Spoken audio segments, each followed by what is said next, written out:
ಇದುವೇ ಗೋಕರ್ಣದ ಮಹಾಬಲೇಶ್ವರ ದೇವಸ್ಥಾನ. ಪವಿತ್ರ ಆತ್ಮಲಿಂಗ ನೆಲೆಸಿರುವ ಈ ತಾಣ ಆಧ್ಯಾತ್ಮಿಕತೆ ಮತ್ತು ಕಡಲ ತೀರದ ಸೌಂದರ್ಯದ ಅದ್ಭುತ ಸಂಗಮ. ಭಾರತದ ಭವ್ಯ ಇತಿಹಾಸವನ್ನು ತಿಳಿಯುವ ಕುತೂಹಲವಿರಲಿ, ಈ ದಕ್ಷಿಣ ಕಾಶಿಯ ಶಕ್ತಿಯನ್ನು ನೀವು ಅನುಭವಿಸಲೇಬೇಕು. ಬನ್ನಿ, ಪುರಾಣದ ಪ್ರಸಿದ್ಧ ಈ ನೆಲಕ್ಕೆ ಹೆಜ್ಜೆ ಇಡೋಣ.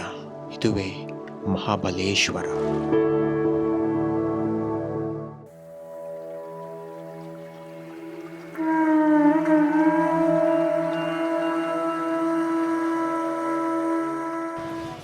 ನಾನಿವತ್ತು ಗೋಕರ್ಣದ ಮಹಾಬಲೇಶ್ವರ ಮತ್ತು ಗಣಪತಿ ದೇವಸ್ಥಾನಕ್ಕೆ ವಿಸಿಟ್ ಮಾಡ್ತಾ ಇದ್ದೀನಿ. ಇಲ್ಲಿ ನಮ್ಮ ಕರ್ನಾಟಕದಲ್ಲಿ ಎಲ್ಲ ದೇವಸ್ಥಾನದಲ್ಲಿ ಇರುವಂತಹ ಪದ್ಧತಿಯಂತೆ ಇಲ್ಲೂ ಕೂಡ ಸೇಮ್ ಡ್ರೆಸ್ ಕೋಡ್ನ ಮೇಂಟೈನ್ ಮಾಡಿದ್ದಾರೆ. ಅಂದರೆ ನಾನು ಹಾಕ್ಕೊಂಡಿರೋ ಟೀ ಶರ್ಟು ಆ್ಯಂಡ್ ಪ್ಯಾಂಟು ಇಲ್ಲ ಶಾರ್ಟ್ಸು ಇವೆಲ್ಲ ಯೂಸ್ ಮಾಡೋಂಗಿಲ್ಲ. ಇಲ್ಲಿ ಏನು ಮಾಡಬೇಕಂದ್ರೆ ಪಂಚೆ ಆ್ಯಂಡ್ ಶಲ್ಯ ಯೂಸ್ ಮಾಡಬೇಕು.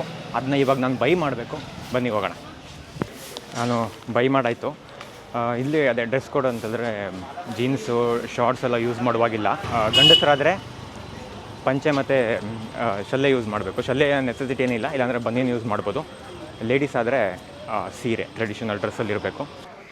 ಈ ಒಂದು ಸ್ಥಳದ ಒಂದು ನಂಬಿಕೆ ಏನು ಅಂತೇಳಿದ್ರೆ, ಗೋಕರ್ಣ ಬೀಚ್ ಏನಿದೆ ಅಲ್ಲಿ ಬೀಚಲ್ಲಿ ಸ್ನಾನ ಮಾಡಿ ಮೊದಲು ಗಣಪತಿ ದೇವಸ್ಥಾನಕ್ಕೆ ಹೋಗಿ ಆಮೇಲೆ ಮಹಾಬಲೇಶ್ವರ ದೇವಸ್ಥಾನದೊಳಗಡೆ ಹೋಗಬೇಕು.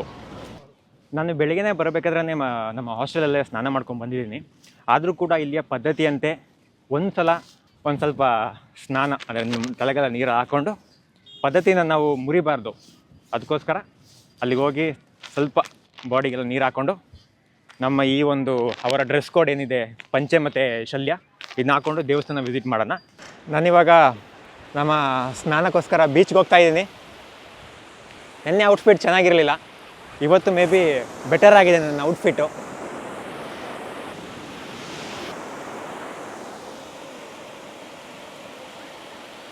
ಅಬ್ಬಾ, ಸ್ನಾನ ಆಯಿತು. ನಮಗೆ ಈ ಒಂದು ಸೀನ್ ನೋಡಿದ್ರೆ ಪ್ರಭಾಕರ್ ಸರ್ ಅವ್ರದ್ದೊಂದು ಫಿಲಮಲ್ಲಿ ಇದೇ ಥರ ಒಂದು ಕಾಮಿಡಿ ಇದೆ, ಆ ಥರ ಜ್ಞಾನ ಬರ್ತದೆ. ಸೊ ಈಗ ನಾನು ಜಸ್ಟ್ ಒಂದು ಬಾಡಿಗೆಲ್ಲ ನೀರು ಸ್ಪ್ರಿಂಕಲ್ ಮಾಡ್ಕೊಂಡಿದ್ದೀನಿ. ಆ್ಯಕ್ಚುಲಿ ಆಲ್ರೆಡಿ ಸ್ನಾನ ಮಾಡಿದ್ದರಿಂದ ಇವಾಗ ನಮ್ಮ ಡ್ರೆಸ್ ಕೋಡ್ ಅಂದರೆ ಈ ದೇವಸ್ಥಾನದ ಡ್ರೆಸ್ ಕೋಡ್ನ ಯೂಸ್ ಮಾಡಿಕೊಂಡು ಡ್ರೆಸ್ ಕೋಡ್ನ ಹಾಕ್ಕೊಂಡು ದೇವಸ್ಥಾನ ಒಳಗಡೆ ವಿಸಿಟ್ ಮಾಡಿ ಹೊರಗಡೆ ಬರೋಣ.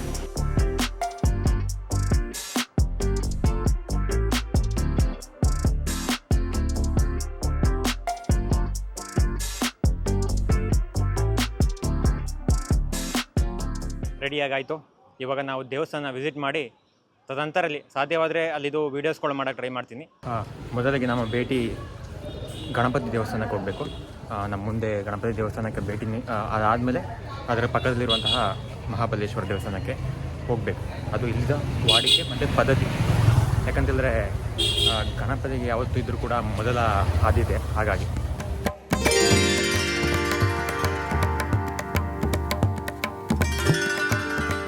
ಮೊದಲಿಗೆ ಗಣಪತಿಗೆ ಗರಿಕೆ ಪೂಜೆ ಮಾಡಿ ಅವನಿಂದ ಆಶೀರ್ವಾದ ತಗೊಂಡು ಮುಂದೆ ಹೋಗೋಣ.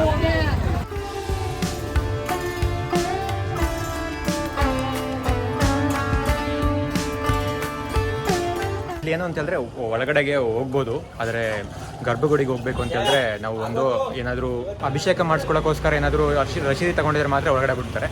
ಇಲ್ಲಾಂದರೆ ಒಳಗಡೆ ದರ್ಶನ ಮಾಡಿಕೊಂಡು ನೆಕ್ಸ್ಟ್ ಮಹಾಬಲೇಶ್ವರ ದೇವಸ್ಥಾನಕ್ಕೆ ಹೋಗಬೇಕು.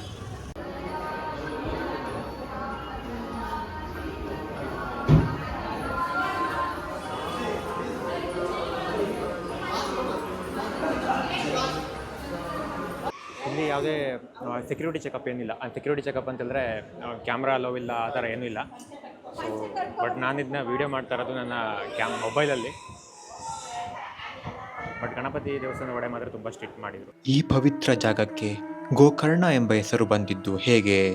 ಗೋ ಎಂದರೆ ನಂದಿ ಅಥವಾ ಹಸು, ಕರ್ಣ ಎಂದರೆ ಕಿವಿ. ಶಿವನು ನಂದಿಯ ಕಿವಿಯಿಂದ ಜನಿಸಿದನು ಎಂಬ ಪುರಾಣದ ಉಲ್ಲೇಖವಿದೆ. ಹಾಗಾಗಿ ಈ ಸ್ಥಳಕ್ಕೆ ಗೋಕರ್ಣ ಎಂಬ ಹೆಸರು ಬಂದಿದೆ.